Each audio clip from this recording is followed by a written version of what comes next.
Live चर्चा यहाँ शुरू कर रहे हैं और लाइव चर्चा में सम्मिलित होकर आप इसका पूरा पूरा लाभ उठाइए। और आज का जो विषय है, ईश्वर ने दुनिया क्यों बनाई। जब ईश्वर से मिलना ही लक्ष्य है तो ईश्वर ने हमें अलग ही क्यों किया। यही आज का टाइटल है। अगर आप टाइटल देखेंगे तो इसी बात पर फोकस है कि ईश्वर ने दुनिया क्यों बनाई, और जब ईश्वर से मिलना ही हमारा लक्ष्य है, जब ईश्वर से मिलना ही हमारा लक्ष्य है तो हम अलग ही क्यों हुए, या फिर हमें ईश्वर ने अपने आप से अलग ही क्यों किया। हमें क्यों अलग कर दिया कि हमें अब मिलने की जरूरत है। ठीक है, तो यह प्रश्न कई बार लोग करते हैं, कमेंट में भी करते हैं और लाइव में भी करते हैं, और वैसे वीडियोस के अंदर भी कई जगहों पर मैंने कमेंट में देखा कि लोग यह प्रश्न करते हैं कि ईश्वर ने ये दुनिया बनाई क्यों। वो गाना सुना है ना आपने, दुनिया बनाने वाले क्यों तूने दुनिया बनाई, क्या तेरे मन में समाई, तूने काहे को दुनिया बनाई। कुछ इस प्रकार से एक कोई हिंदी गाना है, हिंदी सॉन्ग है, जिसमें जिसमें भी ऐसा प्रश्न किया गया है, दुनिया बनाने वाले क्या तेरे मन में समाई, तूने काहे को दुनिया बनाई। ठीक है, तो क्यों दुनिया बनाई दे भाई, तेरे मन में क्या आ गया कि तूने दुनिया बना दी, क्यों दुनिया बना दी। तो ये बात जो है, ये प्रश्न हो गया। और फिर कि अब मिलने के लिए कहा जाता है कि हमारा लक्ष्य ईश्वर से मिलना है, हमारा लक्ष्य ईश्वर से मिलना है। तो भाई ईश्वर ने हमें अलग ही क्यों किया। हमने कहा था क्या कि हमें अलग कर दो। हमने तो नहीं कहा था कि हमें अलग कर दो। अब रही बात कहने के लिए, तो कहने के लिए तो आपने अपने माता पिता को भी नहीं कहा होगा कि हमें पैदा कर दो। ठीक है, लेकिन अब हमें अपने बातों को खत्म करने के लिए, दी एंड करने के लिए कोई पॉइंट चाहिए, कोई पॉइंट चाहिए। तो वह जो पॉइंट है वो ईश्वर है। अंत में चलो ईश्वर पे सारा दोष मढ़ देते हैं कि भाई ईश्वर ने हमें पैदा ही क्यों किया। क्या ईश्वर ने पैदा किया? आप खुद से सोचो, विचार करो। तो इसीलिए हम दुनिया में, हमें उससे हमें मिलना ही है, तो हमें अलग ही क्यों किया। अब यह जो प्रश्न है, क्योंकि अब देखिए, प्रश्न ज्यादातर ईश्वर संबंधी जो विचार जो प्रचार में है, जो कहा सुनी में, कहावतों में जो बातें चलती हैं, वो सनातन विरोधी बातें हैं। जैसे कि उस ईश्वर की मर्जी के बिना एक पत्ता भी नहीं हिलता, बिल्कुल सनातन धर्म के विरोधी बात है ये। सनातन धर्म दर्शन के विरोध में ये बात है कि जब हम कहते हैं कि उसकी मर्जी के बिना एक पत्ता नहीं हिलता। ठीक, जब हम कहते हैं कि सब ऊपर वाला सब जानता है। ठीक ना, तो ये इस तरह की जो बातें, इस तरह के डायलॉग जो हमने रट रखे हैं, उन डायलॉग से ही ये प्रश्न भी उठता है कि जब हमें ईश्वर से मिलना ही है, हमें क्यों ईश्वर से मिलना है। अगर मिलना ही है तो उसने हमें अलग ही क्यों किया, और उसने दुनिया ही क्यों बनाई। क्योंकि कहीं ना कहीं हमें एक भावनात्मक सहारा चाहिए। देखिए, लोगों के साथ साइकोलॉजिकल प्रॉब्लम्स है, मनोवैज्ञानिक प्रॉब्लम्स है, उनको एक भावनात्मक सहारा चाहिए। और जब वो भावनात्मक सहारा उन्हें कहीं से नहीं मिलता तो फिर वो ईश्वर को भावनात्मक रूप दे देते हैं, और जिसको भावनात्मक रूप दिया जाता है उसे ही ईश्वर कहा जाता है। इसीलिए आपको शंकराचार्य की विचारों में कहीं कहीं पर ईश्वर और ब्रह्म, इन दोनों के बीच में भेद पाया जाएगा। यद्यपि भेद नहीं, लेकिन भेद पाया जाएगा। ईश्वर को, या फिर जिसे हम भगवान कहते हैं, उनको हम एक भावनात्मक सत्ता के रूप में देखते हैं, और हम उसे भावना प्रदान कर देते हैं। ठीक है, समझ रहे हैं, क्योंकि हम जीव हैं, हमारा अपना अहंकार है, हमारी अपनी भावनाएं हैं, कर्म हैं, संस्कार हैं। तो हम ठीक इसी रूप में ईश्वर को भी मान लेते हैं कि कोई कोई ईश्वर है जिसका मन है। दुनिया बनाने वाले, क्या तेरे मन में समाई, तूने काहे को दुनिया, भाई तेरे मन में क्या आ गया? जबकि ईश्वर अंतःकरण से परे है, मन बुद्धि से परे है, अर्थात वह मन बुद्धि में नहीं है। तो जब वो मन बुद्धि में नहीं है तो फिर मन बुद्धि से कहां से तुम उसको जगह प्रदान कर रहे हो? आपने उसको भावनात्मक रूप कैसे दे दिया फिर? लेकिन आपने दे दिया क्योंकि आपको अच्छा लगता है, आपको बड़ी सुकून मिलता है, आपको बड़ा सुकून मिलता है कि भाई कोई आसमान पे बैठा हुआ है जो सबका हिसाब किताब करेगा, और हम तो बड़े अच्छे हैं, हमने तो आज तक किसी का बुरा किया नहीं। अब पता नहीं हमसे बुरा हुआ भी वो कौन मानता है? कौन कहेगा कि भाई हमसे पाप नहीं हुआ, हमसे पाप हुआ है? कोई नहीं कहेगा। लेकिन जाने अनजाने ना जाने बहुत कुछ हुआ हो, इस जन्म में नहीं तो पिछले कई जन्मों में हुआ हो, पिछले कई जन्मों में हुआ हो। अब उस सबका हिसाब किताब तो होगा ना। तो ये जितनी भी बातें हैं कि हमने ईश्वर का क्या बिगाड़ा था कि हमें ऐसा ऐसा हमारे साथ हो रहा है, ऐसा दंड हमें मिल रहा है, ऐसा कष्ट हमें सहना पड़ रहा है, इस तरह की शिकायतें, इस तरह की सारी बातें बस एक साइकोलॉजिकल सपोर्ट के लिए है कि भाई चलो हम तो गलत नहीं हैं, लगता है ईश्वर ही गलत कर रहा है। कई बार इनडायरेक्टली लोग यह भी कह देते हैं कि हम तो गलत नहीं हैं, ईश्वर ही गलत कर रहा है, कि जो हमारे जीवन में इतना कष्ट उसने डाल दिया, इतना दुख उसने डाल दिया। ठीक है, पाप होता ही क्यों है अगर ईश्वर है? ये भी प्रश्न लोग करते हैं कि अगर भगवान है, अगर ईश्वर है, अगर कोई मालिक है जो सब कुछ देखने वाला है, तो पाप होना ही नहीं चाहिए ना। अरे ईश्वर का छोड़ दो, लोग देश में सरकार बनाते हैं तो क्या देश में सारी तरह से पाप खत्म हो जाते हैं? क्या क्या सारे पाप खत्म हो जाते हैं अगर देश में सरकार सारे पापों को रोक देती है, कानून व्यवस्था लागू कर देती है? क्या सबको न्याय दिला देती है? जी नहीं। ठीक है, तो यह बात इस तरह से विचार करने की जरूरत है कि भाई ईश्वर ने हमें क्यों बना दिया, और फिर वही न्याय करता है, वही सब कुछ करता है, तो वो कैसे करेगा न्याय? क्यों नहीं करता? वो पापों को खत्म क्यों नहीं कर देता सारे? क्योंकि उसका ये काम नहीं है, वह निर्लिप्त है। उसको ऐसा करने की कोई उसकी नीयत नहीं है कि वो किसी के साथ अच्छा करे या किसी के साथ बुरा करे। वो किसी को बुरे कर्मों का दंड दे या किसी को अच्छे कर्मों का शुभ फल दे, वो उसका या उसमें कोई इंटरेस्ट नहीं है, उसको उसकी कोई रुचि नहीं है इस बात में। तो इसीलिए वो आपको छोड़ देता है प्रकृति के भरोसे कि जाओ अच्छा करो अच्छा पाओ, बुरा करो और बुरा पाओ, मुझे डिस्टर्ब मत करो। ठीक है, तो कहीं ना कहीं आदमी जो है साइकोलॉजिकल सपोर्ट चाहता है, और साइकोलॉजिकल सपोर्ट के लिए वो किसी न किसी आसमानी ताकत को मानने में विश्वास करता है, बिना अनुसंधान के, बिना जाने, या तो किताबों में लिखी गई है या उसके दिल को कहीं ना कहीं सुकून मिलता है कि चलो भाई कोई शक्ति है, कोई ताकत है जो बैठी हुई है और जो हमारे जीवन में कभी कुछ कर देगी, कभी कुछ कर देगी। ठीक है, तो यह मान्यता ठीक है, यह मान्यता लेकिन शास्त्र सम्मत नहीं है, इसे हम शास्त्र सम्मत नहीं कर सकते। अब इस प्रश्न का उत्तर क्या है कि भाई ईश्वर ने हमें अलग किया ही क्यों? यह प्रश्न बिल्कुल वैसे ही है जैसे समंदर ये बोले, समंदर की लहरें,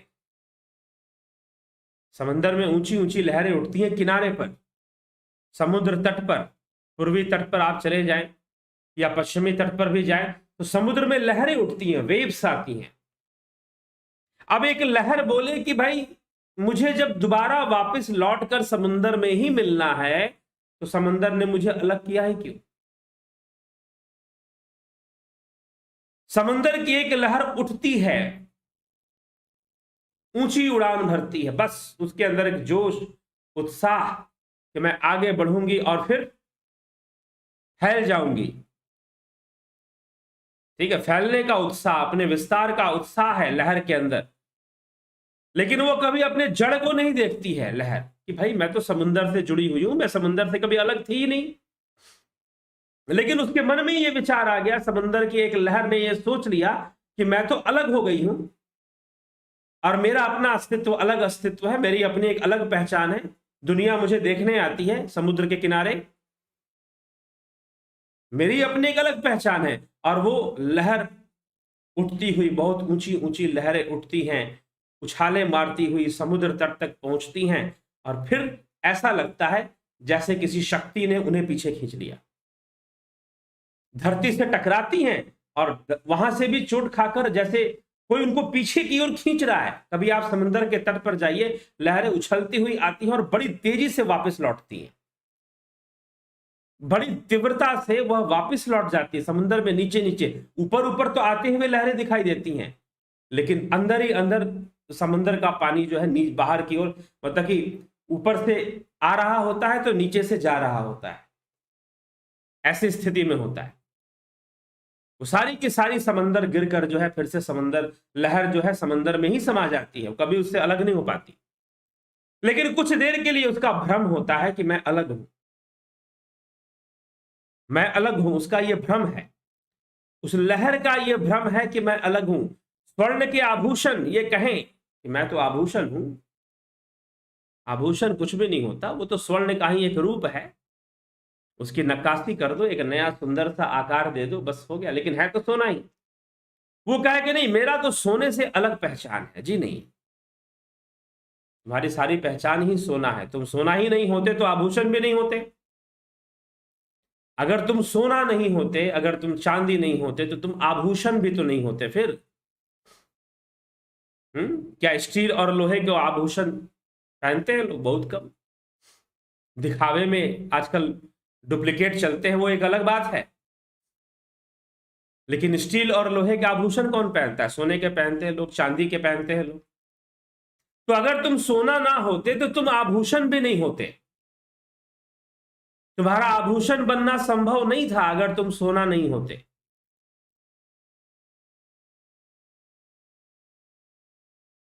ठीक, तो ये हमें थोड़ा सा हमें समझना है, इस तथ्य को समझना है, इस बात को हमें समझना है कि भाई यह क्या है।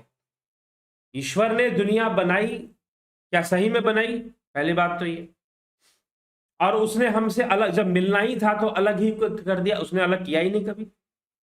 आपने अपने आप को अलग समझ लिया, ये आपकी अज्ञानता है कि आपने अपने आप को अलग समझ लिया और आपने अपने आप को ये मान लिया कि हमें अलग किया, अब हमें दोबारा ईश्वर से मिलना है।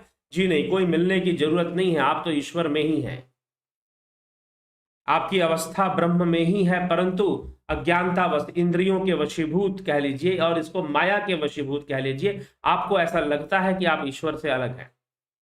बस उसी ज्ञान को प्रकट करना है उपासना से, साधना से, ध्यान योग से, जिसमें यह प्रमाणित हो जाएगा कि आप उससे अलग नहीं हैं, आप उसमें तो हमेशा ही स्थित हैं। बस ये इंद्रिय जगत में इंद्रियों के कारण हमें बहुत सारे भ्रम दिखाई देते हैं और उस भ्रम के वशीभूत हम अपने आप को ईश्वर से अलग मानने लग जाते हैं, लेकिन अलग है नहीं। हम तो उस समंदर की लहर की तरह ही हैं जो कभी भी समंदर से अलग हुई ही नहीं, कभी भी वो समंदर से अलग हुई ही नहीं। वो हम उस स्वर्ण के आभूषण की तरह हैं जो स्वर्ण से कभी अलग हो ही नहीं सकता। तो ही मोही मोही तो ही अंतर कैसा, कनक कटीक जल तरंग जैसा, गुरवाणी है ये। तो ही मोही मोही तो ही अंतर कैसा, तुझमें मुझमें, मुझमें तुझमें अंतर कैसा, कनक कटीक, कनक स्वर्ण, स्वर्ण और स्वर्ण के गहने, कनक कटीक जल तरंग जैसा, समंदर, समुंदर का पानी और उसकी लहरें कब भला अलग हुई थी? वो कब वो अलग हुई थी कि तुमने उनको अलग कह दिया? वो कभी अलग हुई ही नहीं, लेकिन फिर भी लहर को भ्रम हो गया कि शायद मैं अलग अस्तित्व रखता हूं। वैसे ही जीव को लगता है कि भाई वो अलग है ईश्वर से। क्या? जी नहीं, आप कहीं भी अलग नहीं है, ये आपका भ्रम मात्र ही है कि आप अपने आप को अलग महसूस कर रहे हैं या अलग अपने आप को कह रहे हैं, और ये प्रश्न कर रहे हैं कि उसमें जब मिल ही जाना है तो हमें अलग किया है क्यों? अलग ही तो नहीं किया, यही तो हमारा भ्रम है कि हम अलग हैं। हम अपने अहंकार के वशीभूत ये समझते हैं कि हम उस ईश्वर से अलग हैं, क्योंकि हम अपने अस्तित्व को मानना चाहते हैं, हम अपनी सत्ता मानना चाहते हैं, अपनी सत्ता को हम मानना चाहते हैं, इसलिए। ठीक, तो इसलिए हम कहीं भी अलग उस ईश्वर से है ही नहीं, उस ब्रह्म से कहीं भी अलग ही नहीं है। ठीक है, तो अलग है और फिर उसमें मिलना है, ये ख्याल छोड़ दीजिए। हाँ, मिलना है, मिलना है, क्योंकि वही हमारा लक्ष्य। हम भ्रमित हो चुके हैं इंद्रियों के कारण, हम एक भ्रम में रहते हैं और हमें लगता है कि ईश्वर नहीं है, या फिर है तो हम उससे अलग है, ऐसा भ्रम हमें होता है, क्योंकि हम अपने आप को इस संसार, इस माया का अंग मान लेते हैं। हम इंद्रिय अनुभूतियों को ही सत्य मान लेते हैं, और इसीलिए ये सारी चीजें, ये भ्रम पैदा हो जाता है कि शायद हमारी सत्ता है और हम ईश्वर में थे और हम ईश्वर से अलग, ईश्वर ने हमें अलग कर दिया। नहीं, वो उसने अलग किया ही नहीं कभी। आप उससे कहीं भी अलग हो ही नहीं, आपकी संपूर्ण अवस्था उस ब्रह्म में ही है। बस माया के वशीभूत, इंद्रियों के वशीभूत, इंद्रजाल के कारण, माइक जगत के कारण ऐसा प्रतीत हो रहा है, जो कि नहीं है लेकिन प्रतीत हो रहा है। ऐसा अनुभव में हमारे आ रहा है, लेकिन ना होते हुए अनुभव में आ रहा है। तो सत्य यह है कि हम कभी ईश्वर से अलग हुए ही नहीं, हम सर्वदा हमेशा ही ईश्वर में ही हैं, उसी में स्थित हैं, उससे अलग नहीं है। बस हमें उसका ज्ञान करना होगा कि हम उसमें स्थित हैं, हमें ये जानना होगा, और उसको जानने के लिए ही हमें अपने मूल स्वभाव में, अपने मूल अवस्था में पहुंचना होगा, जो कि हमारा आत्म स्वरूप है, उसको जानना होगा, उसमें स्थित होना। ठीक है, अब दुनिया ईश्वर ने बनाई, ईश्वर ने दुनिया बनाई ही क्यों? अब ये एक अलग प्रश्न लोग कर देते हैं कि बनाई ही क्यों भाई? अगर उसे मिटाना ही था, अगर उसे प्रलय ही लाना था, तो उसने बनाया ही क्यों? अब इसका उत्तर सीधा सा है कि उसने कुछ बनाया ही नहीं, उसने दुनिया बनाई ही नहीं है।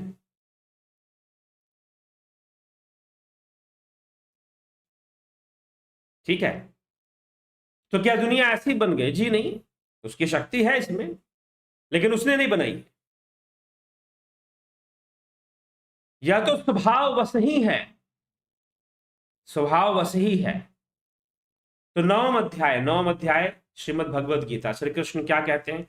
मया अध्यक्षेण प्रकृति सूयते सचराचरम हेतु नानेन कौन्तेय जगद्विपरिवर्तते। अर्थात हे अर्जुन, मुझ अधिष्ठाता के सकाश से प्रकृति चराचर सहित सर्व जगत को रचती है, और इस हेतु से ही संसार चक्र घूम रहा है।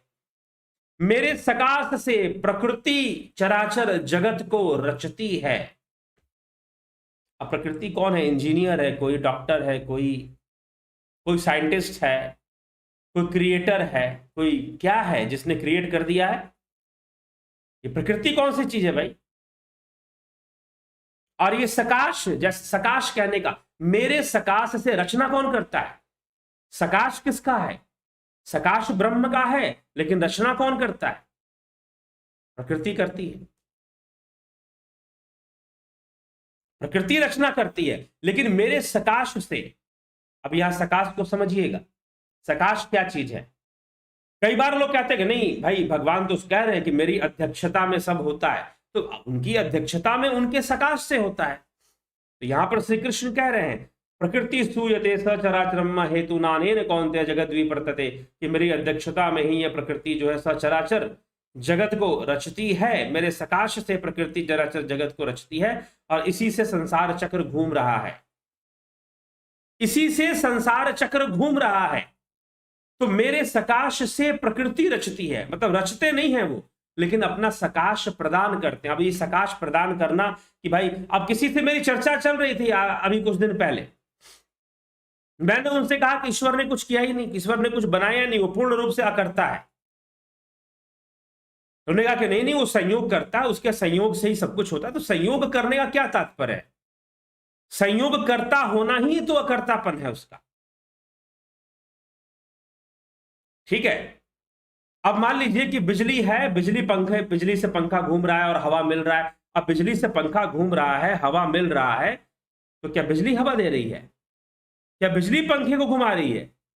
क्या आप कह सकते हो कि बिजली पंखे को घुमा रही है? जी नहीं घुमा रही, क्योंकि बिजली का कोई इंटेंशन नहीं है कि वो पंखे को घुमाए।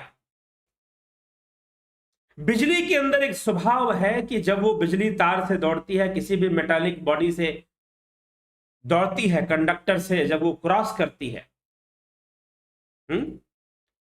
जब वो किसी धातु से, तार से जब क्रॉस करती है, तो वो मैग्नेटिक फील्ड, इलेक्ट्रिक फील्ड ये क्रिएट कर देती है। यह उसका स्वभाव है, यह बिजली का स्वभाव है कि बिजली इलेक्ट्रिक फील्ड, क्षमा करें, मैग्नेटिक फील्ड को क्रिएट करती है। इलेक्ट्रिक फील्ड नहीं कह सकते, मैग्नेटिक फील्ड को वो क्रिएट करती है, क्योंकि जब वो मूव करती है तो वो मैग्नेटिक फील्ड को क्रिएट करती है अपने चारों तरफ। अब उस ऊर्जा से, ये उसका क्या है? यह उसका सकाश है। यह जो बिजली है यह जानबूझकर नहीं करती, उसकी प्रवृत्ति है। आप गए गुलाब का फूल लेने के लिए, तोड़ने गए, उसमें कांटे होते, कांटे चुभ गए, गलती कांटों की है क्या? जी नहीं, कांटों का स्वभाव है, कांटों का स्वभाव है, वो आपको चुभेंगे ही। आप किसी से बात कर रहे थे और अचानक आपके मुंह से बदबू आई, क्या आपने बदबू निकाली थी क्या? नहीं निकाली थी ना, लेकिन शरीर का स्वभाव है, यह शरीर का स्वभाव है, अपने आप उसमें से बदबू निकली। तो बिजली की कोई इच्छा नहीं है कि आपको टीवी में सिनेमा दिखाई दे, आपको पंखे से हवा मिले, आपके फ्रिज में बर्फ जमे, आपके एसी से ठंडी ठंडी हवा आए, आपके रूम हीटर से एकदम रूम गर्म हो जाए। बिजली की कोई इच्छा नहीं है भाई, बिजली किसमें क्या इच्छा? कोई इच्छा नहीं है, लेकिन बिजली का एक स्वभाव है कि वह जो है इन उपकरणों को चला देता है। उसका कोई इंटेंशन तो नहीं है, लेकिन चला देता है। उसके ऊर्जा से, उसके सकाश से, उसके प्रभाव से सारे उपकरण चलने शुरू हो जाते हैं।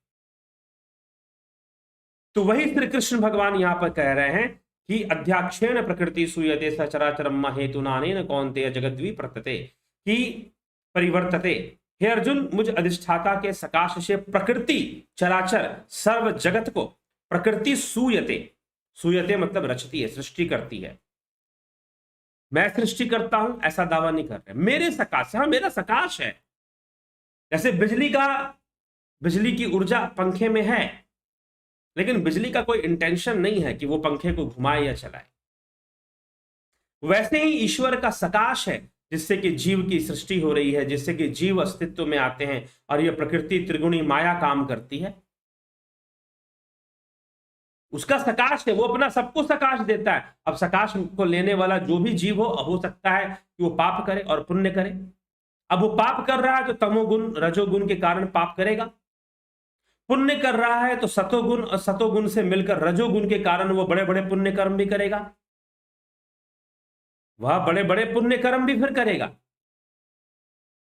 तो ईश्वर का तो मात्र सकाश है, इसीलिए वो अकर्ता है, तो कुछ करके आपको नहीं देता, वो पूरी तरह से अकर्ता है। कर्तापन का कोई भाव उसके अंदर नहीं कि मुझे ये करना है, वो करना है, उसके लिए करना है, इसके लिए करना है, कोई मतलब नहीं उसको।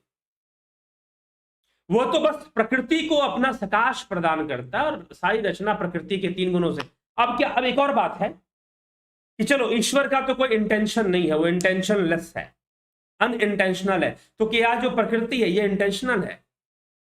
ये हमारे अंदर तमोगुण पैदा कर रही है। हाँ, तमोगुण पैदा होने का कारण प्रकृति ही है, लेकिन प्रकृति भी जो कर रही है बस स्वभाववश ही कर रही है, सारी चीजें स्वभाव से ही होते जा रही है। प्रकृति भी जो कर रही है वो स्वभाववश ही कर रही है, और सारी चीजें स्वभाव से ही हो रही हैं अपने आप। ये प्रकृति का अपना गुण है, त्रिगुणी माया, ट्रिनिटी होना। और वो त्रिगुणी 3 गुणों के कारण कई प्रकार के द्वंद्व पैदा करती है, कर्म पैदा करती है। जीव कर्म करते हैं, प्रकृति के वशीभूत कर्म करते हैं। तभी तो 3रे अध्याय में श्री कृष्ण भगवान क्या कहते हैं, श्रीमद् भगवद गीता, नहीं कश्चित क्षणमपि जातो तिष्ठत्य कर्म कृत कार्यते हयवश कर्म सर्व प्रकृतिर्जैर गुणे। निसंदेह कोई भी मनुष्य किसी भी काल में क्षण मात्र भी कर्म किए बिना नहीं रह सकता, क्योंकि सारा मनुष्य समुदाय प्रकृति जनित गुणों द्वारा परवश हुआ कर्म करने के लिए बाध्य किया जाता है। संपूर्ण जीव जगत प्रकृति के द्वारा वश किया हुआ कर्म करने के लिए गुणों के माध्यम से बाध्य किया जाता है। ठीक है, बाध्य किया जाता है। तो प्रकृति हमसे कर्म करवाती है, तो ईश्वर को दोष देना कहां तक सही है, यह हमें सोचना है। हाँ, सकाश, अब कोई पाप कर्म भी कर रहा है तो ईश्वर का सकाश तो उसमें भी है। कोई चोरी करेगा तो उसमें भी सकाश है, कोई पुण्य करेगा तो उसमें भी सकाश है। तुम अच्छा काम करो, उसमें भी ईश्वर का सकाश है। कोई पापी है तो वह भी ईश्वर के सकाश से ही पाप करने में सफल हो रहा है।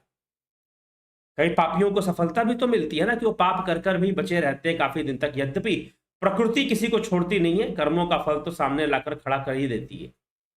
कोई कितना बड़ा भी खान हो या कोई कितना बड़ा भी बैरिस्टर हो, जज हो, पीएम सीएम कुछ भी हो, सब समय का खेल है। कुछ समय के लिए पावर दे देती है प्रकृति, लेकिन टाइम आने पर रगड़ने में कोई कसर नहीं छोड़ती। तो क्या जानबूझ कर रगड़ती है? क्या किसी को सुख जानबूझ कर देती? उसका कोई मतलब नहीं है कि तुम्हारे पास धन है या नहीं है। तो प्रकृति भी जो ये रचना कर रही है अपने त्रिगुणी स्वभाव से कर रही है। वो भी किसी को जानबूझकर दंड नहीं दे रही है। भाई जैसा कर्म हो रहा है वैसा दंड मिल रहा है। तो क्या हमारी कोई स्वतंत्रता नहीं है? जी नहीं, हमारी कोई स्वतंत्रता नहीं है, लेकिन बंधन युक्त स्वतंत्रता है। बंधन युक्त स्वतंत्रता मतलब कि जैसे जेल के अंदर कैदियों को भी इधर उधर घूमने और इधर उधर कुछ कुछ काम करने की छूट होती। मान लो कि वो सेल में रहते हैं, अपने सेल में, अपने कमरे में उनको रखा जाता है अगर कैदियों को, तो वो उस ठीक है, थोड़ा सा जितना भी है उसमें घूम फिर सकते हैं ना वो लोग। तो उतनी की छूट तो सबको मिलती है, तो जीवों को भी मिलती है। पाप करोगे तो कर्म फल बुरा होकर आएंगे, पुण्य करोगे तो फल अच्छे रूप में आएंगे। ये तुम्हारी मर्जी है ना, तुम्हारी कैसी स्थिति है यह इस पर निर्भर करता है। और फल तो मिलेगा मिलेगा, इसलिए कर्म सिद्धांत, मीमांसा का कर्म सिद्धांत रखा गया है कि भाई कर्मों से ही तुम्हारे जीवन में सुख आ रहे हैं, कर्मों से ही तुम्हारे जीवन में दुख आ रहे हैं। इसीलिए तुम्हें जितनी कर्म स्वतंत्रता प्राप्त है उसका प्रयोग करो और सदकर्म करो, अच्छे कर्म करो। बुरा अगर कोई निषिद्ध कर्म तुमसे हो जाए तो तुम प्रायश्चित कर्म करो। फिर इस तरह का उपदेश मीमांसा शास्त्र में कर्म प्रधान उपदेश, कर्मों की सत्ता का उपदेश मिलता है। तो प्रकृति स्तूयते, प्रकृति ही रचना करने वाली है, लेकिन इनकी जो रचनाएं हैं, चाहे ईश्वर का सकाश हो, ईश्वर का सकाश ईश्वर का स्वभाव है। जैसे कांटे का स्वभाव है चुभ जाना, जैसे हमारे मुख का स्वभाव है, मुख से बदबू निकलती है, कई लोगों की कुछ ज्यादा ही निकलती है। खुशबू तो किसी की नहीं निकलती, मुख से खुशबू तो किसी की नहीं निकलती। हाँ, कोई टेक्निक, कोई केमिकल आप मुंह में रख लो, डाल लो, बात अलग है, लेकिन मुख से खुशबू किसी की नहीं निकलती। किसी के मुख से ज्यादा ही बदबू निकलती, तो बेचारा क्या करे? क्या जानबूझ के निकाल रहा है? जानबूझ के तो नहीं निकाल रहा हूं, स्वभाव है। तो सकाश प्रदान करना ईश्वर का स्वभाव है, ना कि उसकी नीयत है कि मुझे इस आदमी को पैदा करना है, इस आदमी को मारना है ना, कुछ भी नहीं है ऐसा। वो बस प्रत्येक क्रिया को, जो जन्म लेना मृत्यु भी प्रकृति का ही हाथ में है। हाँ, इसमें हम अपना, हमें क्या चाहिए, हमें उस बंधन से युक्त होकर ही जो स्वतंत्रता प्राप्त है उसमें हम अगर अपनी स्वतंत्रता का कुछ लाभ उठाना चाहे कोई कर्म करके, तो हम उसका तो लाभ उठा ही सकते हैं, उसका तो हम लाभ उठा ही सकते हैं। ठीक है जिज्ञासु? तो ईश्वर ने दुनिया बना दी, ईश्वर ने कोई दुनिया नहीं बनाई, बस बन गई। अब आप कहोगे हमें अलग क्यों किया? हमें अलग भी वास्तव में किया नहीं है, लेकिन फिर भी हमें प्रतीत होता है कि हम अलग हैं। तो हमारा भ्रम है ये कि हम अलग हैं। अब उसने बना दी है दुनिया और आप उसमें आ गए हैं, तो अब कोई विकल्प नहीं है। आप सोचो कि इससे मुक्ति कैसे मिलेगी। आपको ये सोचना है कि इन सभी जंजालों से आपको मुक्ति कैसे मिलेगी, और मुक्ति के लिए जो साधना अनिवार्य है, ध्यान योग आदि साधनाएं करनी चाहिए, तो वो करना ही पड़ेगा, कोई विकल्प नहीं है फिर उसके अलावा।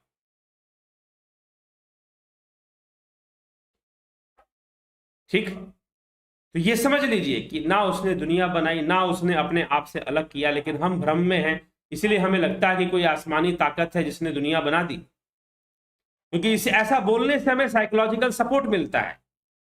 सच्चाई ये है कि ऐसा कहने से कि कोई ऊपर वाला बैठा हुआ है जो दुनिया बनाता है, सबके कर्मों का हिसाब करता है, तो हमें एक साइकोलॉजिकल सपोर्ट उसमें मिल जाता है। और इसी साइकोलॉजिकल सपोर्ट में समझिए कि हम गलत कदम भी उठाते हैं, गलत मैसेज भी लोगों तक पहुंचाते हैं। फिर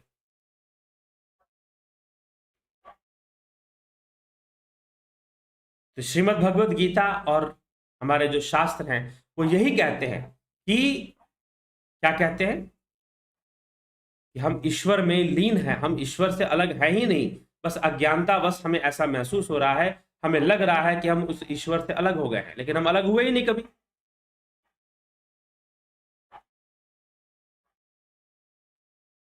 ठीक है, तो ये अच्छे से सोचकर विचार करने, तो दुनिया किसने बनाई? किसी ने ना बनाई, बस बन गई, स्वभाव में है, उस ब्रह्म के स्वभाव में है, बस बन गई। वो बना नहीं रहा लेकिन बन गई। अब हम उसमें आ गए, अब आ गए तो हमें विचार करना है वापस कैसे जाना है, मोक्ष तक कैसे पहुंचना, अपने मूल तत्व ब्रह्म तक कैसे पहुंचना है। यह हमें विचार कर कर, साधना करते हुए, उपासना का मार्ग लेकर, ध्यान योग करते हुए हमें ऐसा करना चाहिए, साधना करनी चाहिए, उपासना करनी चाहिए, तभी जाके बातें समझ में आएंगी, तो कुछ समझ में आने वाला नहीं। तो उसने बनाई ही नहीं, वो तो खुद कह रहा है कि मैंने नहीं बनाई भाई।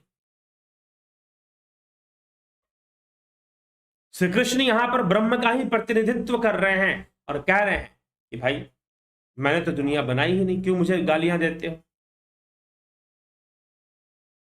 यद्यपि उसके संयोग से, तो संयोग करना उसका स्वभाव है। अगर आप ये कहते हो कि सकाश से, ईश्वर के सकाश से सब कुछ बना है, तो सकाश प्रदान करना यह उसका स्वभाव है। सकाश प्रदान करना यह उसका स्वभाव है, स्वभाव।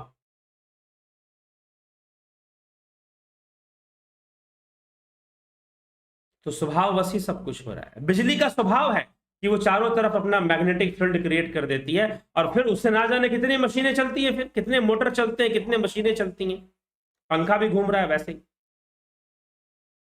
तो बिजली के सकाश का प्रयोग किया गया, बिजली के सकाश का प्रयोग किया गया, यही बात श्री कृष्ण कहते हैं कि मेरे सकाश का प्रयोग करते हुए प्रकृति जो है चराचर जगत को रचती है, प्रकृति जो है चराचर जगत को रचती है। यही श्री कृष्ण यहां पे कह रहे हैं गीता के 9वें अध्याय में, 9वां अध्याय श्रीमद् भगवद गीता। मयाध्यक्षेन प्रकृति सुवते, रचती है प्रकृति, मेरे सकाश से रचती है। प्रकृति कैसे रचना करती है? मेरे सकाश से रचती है। लेकिन सकाश प्रदान उन्होंने किया ही क्यों? नहीं करते। लेकिन भाई तो संभव ही नहीं था कि नहीं करते, यह तो संभव ही नहीं था ना कि नहीं करते, करना ही था। तो ये विवशता थी, क्योंकि यह स्वाभाविक था। जैसे कांटा, अब कांटे को बोलो भाई तू क्यों चुभ गया, नहीं नहीं, कांटे को आप नहीं कह सकते क्यों चुभ गया, आप उसके नजदीक गए क्यों? आपने गुलाब का फूल तोड़ते समय सावधानी क्यों नहीं बरती? और जब सावधानी बरती नहीं, चुभना ही था, उसका स्वभाव है, कांटा है वो चुभेगा ही। पानी है वो बहेगा ही, उसका स्वभाव है। वैसे ही ईश्वर का सकाश प्रदान करना वो उसका अपना निजी स्वभाव है, उसी में रहता है। उसने कुछ दिया नहीं है किसी को स्पेशल एनर्जी, प्रकृति ने उससे ले लिया है। ठीक, तो चलिए ठीक है, अभी आपके टिप्पणी, आपके कमेंट्स देख लेते हैं लाइव चैट में लोग क्या कह रहे हैं। तो चर्चा यह थी, जानना है, समझना है सूक्ष्मता से, तो ध्यान योग का कोर्स ज्वाइन कीजिए, तब समझ में आएगा कि ईश्वर के साथ हमारा क्या संबंध है, हम कैसे ईश्वर से संबंधित हो सकते हैं। समझ में आना फिर तब जाकर सुना हो, समझ में आएगा, अन्यथा समझ में नहीं आएगा। दयानंद जी, ईश्वर को जिसने जाना वैसे बताया। चलिए, चंदन जना जी, विक्रम सिंह जी, सरोज कृष्णानी जी, बलदाऊ नाथ जी, बलवंत सिंह गोहिल, राजू पाल, रजन चौहान, ब्रह्मपाल, जगत नारायण, अवनी प्रधान जी, गंभीर शाह जी, उषा श्रीवास्तव जी, सविता नायक, रमेश पेशवानी जी, पिंटू वासवा जी, प्रकाश सिंह वघेला जी, भिखू कुचाड़िया जी, अपूर्व विश्वकर्मा, अनिल कुमार, राम प्रकाश, कुलदीप सिंह, भीम सिंह, मीना, जयंती भाई पटेल, गुरुदेव के शरण में प्रणाम, एसपी सैनी, ज्ञावली शर्मा, विमला शाह, अजय सिंह शेखावत, योगिंदर पंडित, विनोद कुमार शर्मा। आप बड़े ही स्पष्ट शब्दों में व्याख्या करते। साधुवाद जी, आपको भी साधुवाद। चंद्रेश्वर पांडे जी, ऐसा कहा जाता है कि गायत्री वेद माता है, चारों वेद गायत्री से ही निकले हैं, गायत्री को जानने पर उस पर कुछ भी जानना शेष नहीं रह जाता। तो गायत्री है क्या? मंत्र है क्या कोई? वो जो मंत्र लिखा है वही गायत्री है। गायत्री ज्योति रूप है, गायत्री ब्रह्म स्वरूप है। तो उसको कोई मंत्र से और मूर्ति से या फोटो से नहीं जान पाएगा, उसे ध्यान योग से ही जान पाएगा। ठीक, तो पहले तो ये इतना समझना चाहिए। गौतम दास,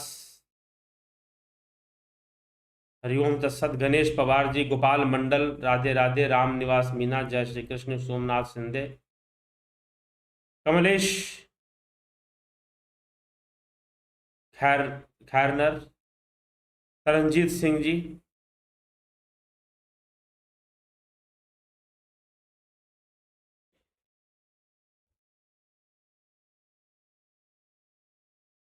गुरुजी प्रकृति कहां से आई? सतीश कुमार।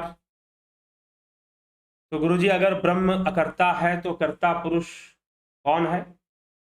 गुरुवाणी में आता है कि एक ओंकार सतनाम कर्ता पुरुष। तो ये कर्ता पुरुष कौन है? वही है, वही है। लेकिन करे करावे आपे आप, अपने आप स्वभाव से करता है, ना कि नियत से करता है। हम जितने भी कर्म करते हैं हमारी नियत होती है, ये करना है, वो नहीं करना है, ऐसा कर। हालांकि हम भी स्वभाव से कर रहे हैं, क्योंकि हम त्रिगुणी माया के वशीभूत, लोभ मोह काम क्रोध अहंकार के वशीभूत, और उसी के वशीभूत हम कर्म कर रहे हैं। ठीक है, तो इसीलिए जो कर्ता पुरुष भी वही है, इसीलिए वो पूर्ण कर्ता भी है, कर्ता ही नहीं पूर्ण करता है, और अकर्ता भी है, उसने कुछ किया भी नहीं है। क्योंकि जो कुछ हो रहा है उसके सकाश से हो रहा है, वो कर नहीं रहा है, किसी को कुछ दे नहीं रहा है, वो उसके सकाश से हो रहा है। सतीश कुमार जी, ओम तत्सत। माधुरी कोल्हे जी, कन्हाई कुमार जी, अभी अभी, संदीप अरोड़ा, स्मिता सावंत, श्रेया कुमार, कमलेश खैरनर। प्रेम का सही अर्थ क्या है हमारे शास्त्र में? प्रेम, जो सही प्रेम है वो तो मात्र जो हमें योग से प्रेम है, प्रेम योग का ही पर्यायवाची समझ लीजिए, ध्यान का ही पर्यायवाची समझ लीजिए। एक ही भाव होना प्रेम है, अन्य कोई भावना ना होकर उस भाव, एक भाव को समर्पित होना ही प्रेम है। पूजा बर्थवाल,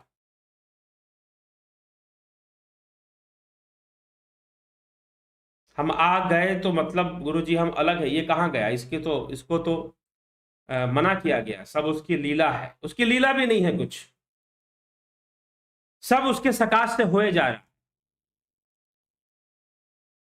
बातों को टाल नहीं सकते हम लीला कहकर, और उसने किया है। तो बुरा काम भी हो जाए तो सीधा हम कह देते अरे भाई उसकी मर्जी है तभी तो हो रहा है, नहीं तो होता ही क्यों? और ऐसा कहा जाता है, बुरा काम करके भी कहने वाले कह देते हैं कि भाई उसकी मर्जी है तभी तो हो रहा है। हमने किसी की हत्या कर दी, किसी को लूटपाट कर लिया, अरे उसकी इच्छा है तभी तो हो रहा है। ये कहते हैं कई संस्थान, कई समुदाय के लोग यही सब कहते हैं। अजीत अपराजित, जय सच्चिदानंद गुरु जी। ब्रह्म अकर्ता है और ब्रह्म में स्वाभाविक रूप से प्रेजेंट पराशक्ति है, चर अचर जगत की रचना करती है। बिल्कुल सही बात। हाँ, ये समझना भी सही है, लेकिन वो भी इंटेंशनल नहीं, अनइंटेंशनल, नॉन इंटेंशनल रचना करती है। अपूर्व विश्वकर्मा, सब संयोगवश हो रहा है। ठीक है जी, अच्छी बात है। इंस्पायर पॉइंट, बानवीर गिरवार जी, बानवीर गिरवार, नमस्ते आचार्य। दुनिया बनाना क्या ये वैदिक विचारधारा है? जी नहीं, किसने कहा? लेकिन लोग ऐसा कहते हैं। आत्मा को कैसे जाने? ध्यान योग से जाने। आत्मा को ध्यान योग से जाने।